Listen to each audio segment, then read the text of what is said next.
Hello, live from Ellie's quarantine. Hi everyone, I'm Ellie Grace and you're about to watch the creative process behind my most recent single, 3:15. So for the last few years you may have known me to kind of create this deep, meaningful, like folk pop, country pop kind of music. If you've been around long enough, because like a few years back I actually removed all that stuff from online and rebranded, and I'm now making electropop. But even then I was still writing about sort of complicated, confusing, turbulent relationships, still very full of emotion and still very deeply personal and raw to me. I am still writing songs like that. I've got songs coming out that are still very sort of deep and moving and personal.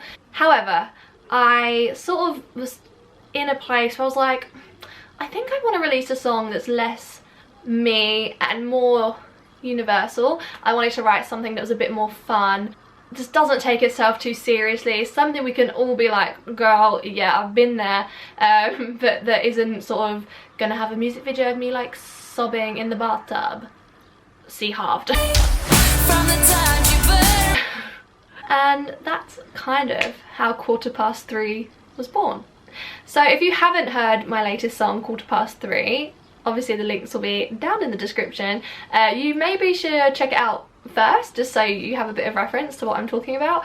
But I wanted to show you guys how it went from an idea to the track that you can now hear on Spotify or iTunes or whatever. So I first got the idea for 3:15.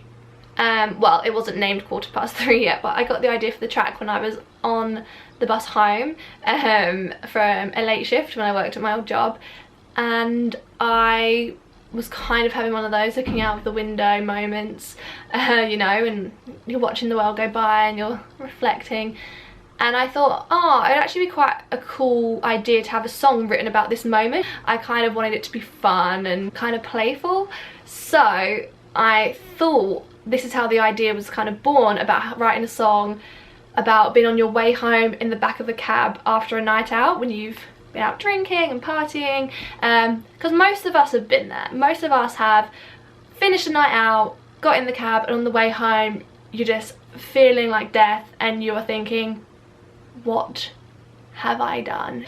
And I just thought that was actually quite a funny moment to capture. So that was literally what the song is about, and that was the initial idea I had for it.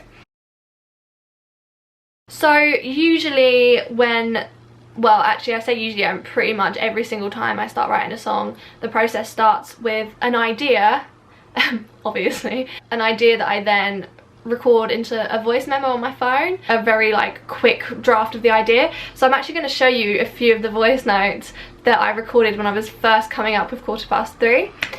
But this can be completely different every time. Sometimes it might be a piano part I think of first, or a guitar riff that I'll quickly record, or it might just be lyrics, so then I'll type them into a note, or it might be a melody that I'll hum into my phone, or it might be sort of lyrics and melody coming together, which is kind of usually the way it goes for me. I think for 3:15 I'd already had a sort of melody in my head, like the na na na na na na na. I think I'd already sort of had that floating around in my creative brain space. So when I started to think about lyrics, that was kind of, I started writing the verse first, but then I sort of put that floating idea into this song. Okay, so this is a voice memo of the first ever sort of draft of the first verse. So this would have been, I would have been sort of humming a bit of a melody, thinking of some lyrics, type the lyrics down, and then just quickly grab the phone to record the idea. So here's that.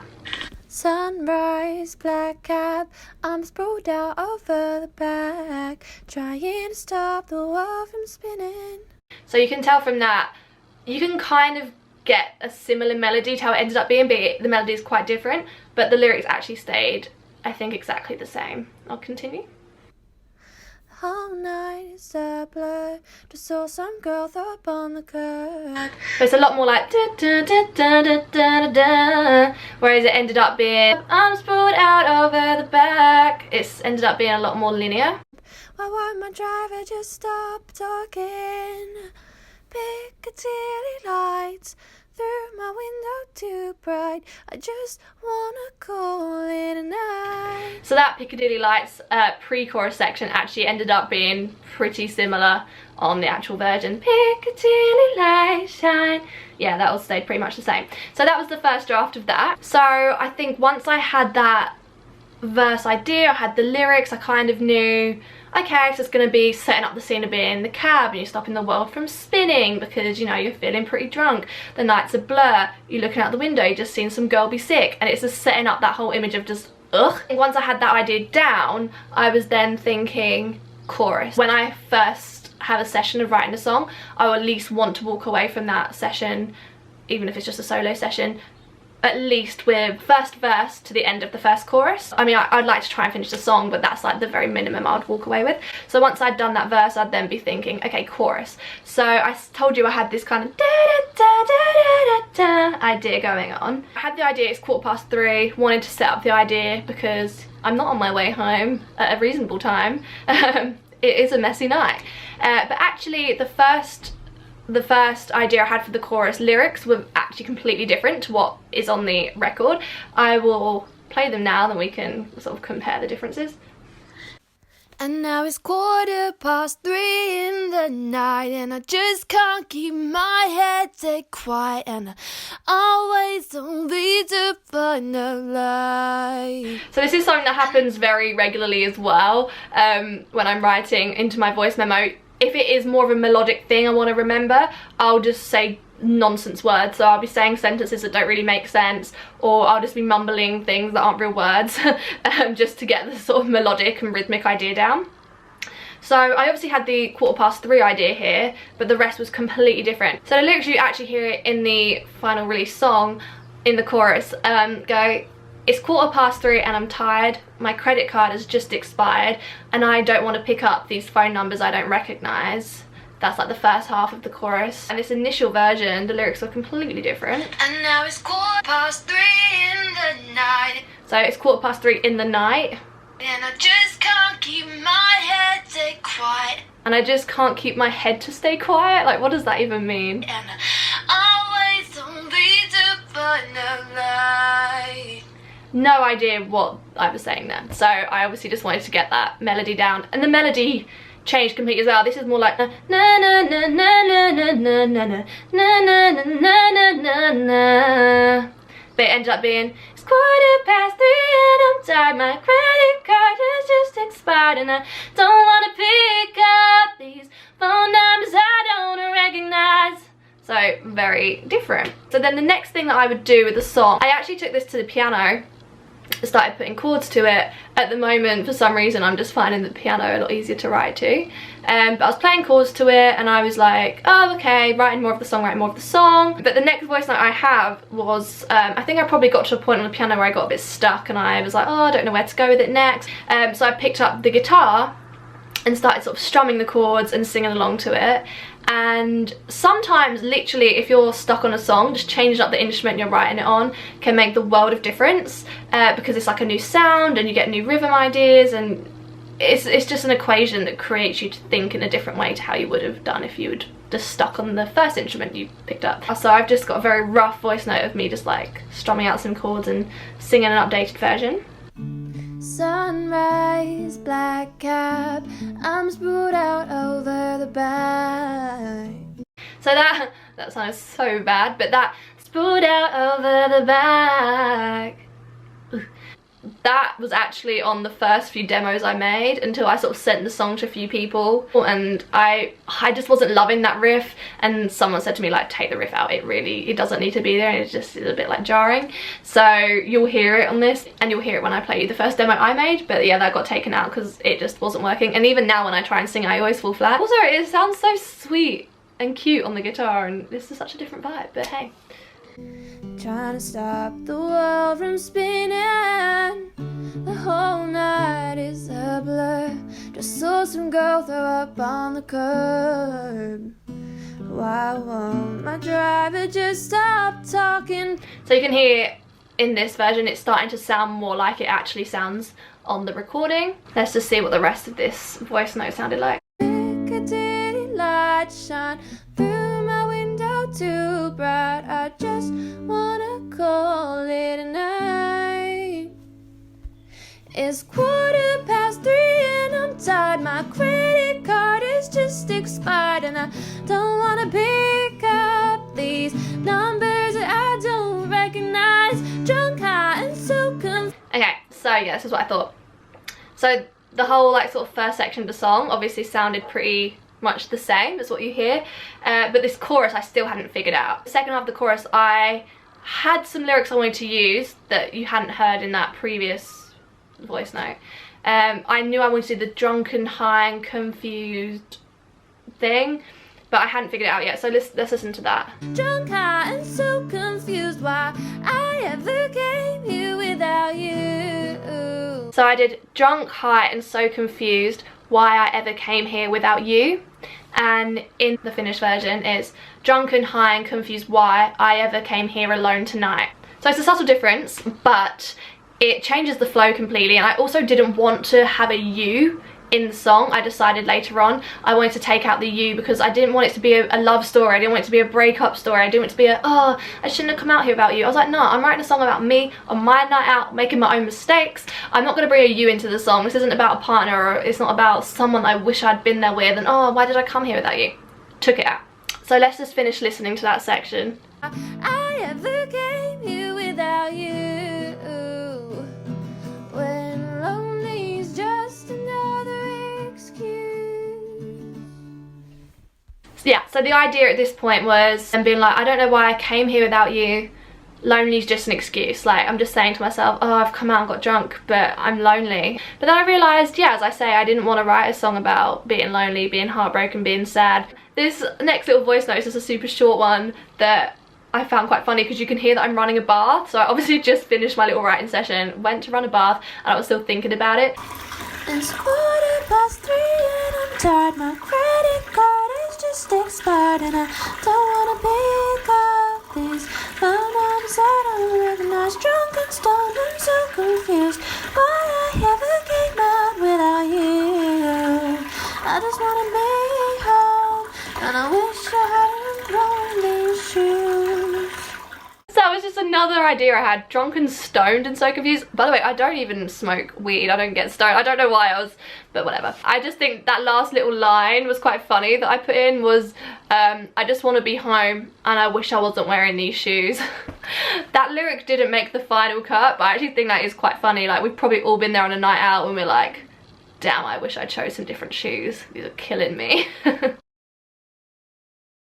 So we've got to the point I've written the song from the first verse all the way to the end of the first chorus. So obviously I had to finish writing the lyrics for the second verse and sort of work out what I was going to do for a middle eight or whatever. At this point I was already kind of starting to hear in my mind what I wanted the production to sound like, and I could hear some sort of synth sounds and some sort of beats, and I wanted to get that down so when I started working with the producer I could show him the demo that I already made and be like, right, this is my idea for the sound, let's work with this, let's try and get it to sound like this. So he knew where we were going to sort of spring from. What I did is I went to my production software, which I use Logic.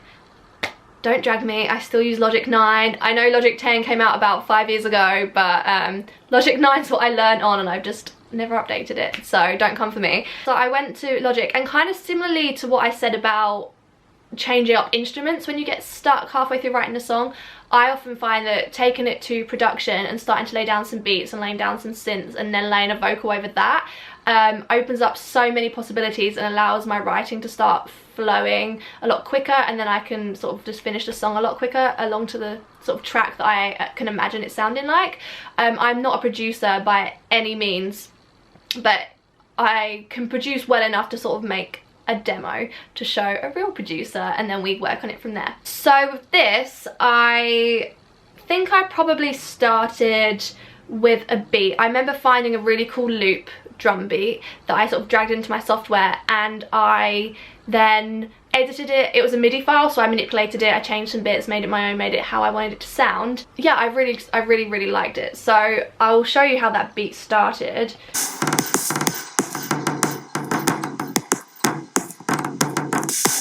And when I sent that over to my producer, he was like, oh, that beat's really quite sick. So we actually kept it. I gave him the MIDI file, and I know he probably manipulated it to sound a little bit smoother, but that is actually on the final recording. What I did next was add a bit of synth over the top of that. So that was then sounding like...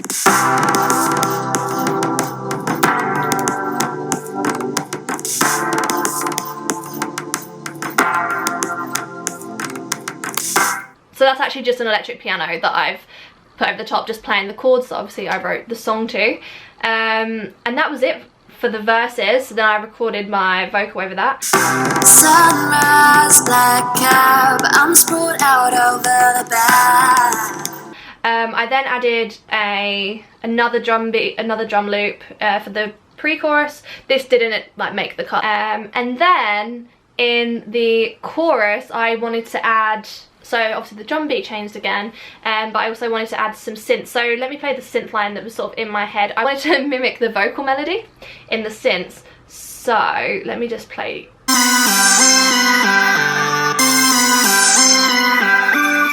That was one of the things I had in my head when I was writing the song, to have that synth line in there. So all together in the chorus that just sounded like...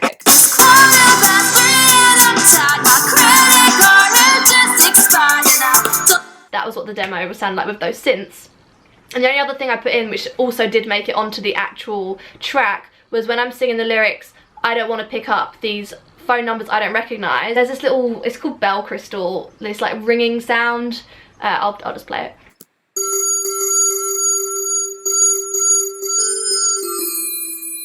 So that's kind of mimicking some of the notes in the vocal melody as well, but I quite liked it because it sounded like a phone kind of ringing in the background. So that comes in with the, let me show you.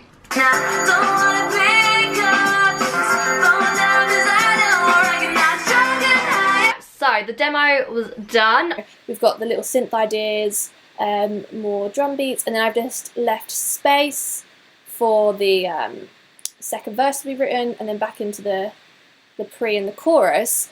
So, and that was all I made for that demo. That was all we needed to do. So I sent it over to my producer, he got an idea of the track, he really liked it. Because I already had that made, it was a lot easier for us to work really quickly in the studio because he sort of knew what sound we were going for straight away. I worked with an amazing producer called Erim Ahmet, and he's a really cool guy. I loved working with him. We had so much fun in the studio. Like, it was just...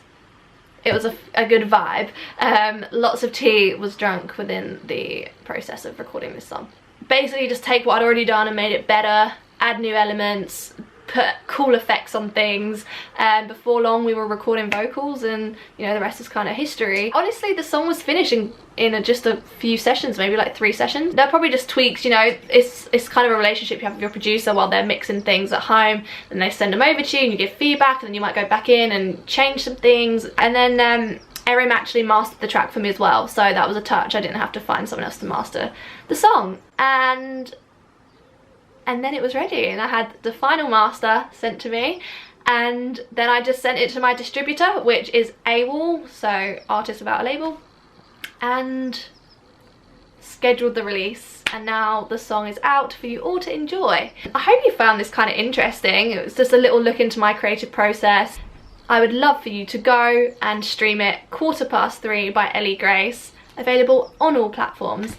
Let me know if you enjoyed this video, because I could make so many songwriting videos. And if you want to watch the song's lyric video, it is also on my channel. I'll put a link to it in the description as well, so you can actually watch the lyric video and see all the lyrics to the song, and sort of maybe have a think about why I chose the words I chose and how the rhyme scheme works. As I say, if you want another video more specifically about lyrics in general and writing rhyme schemes and rhythms and things, please just let me know.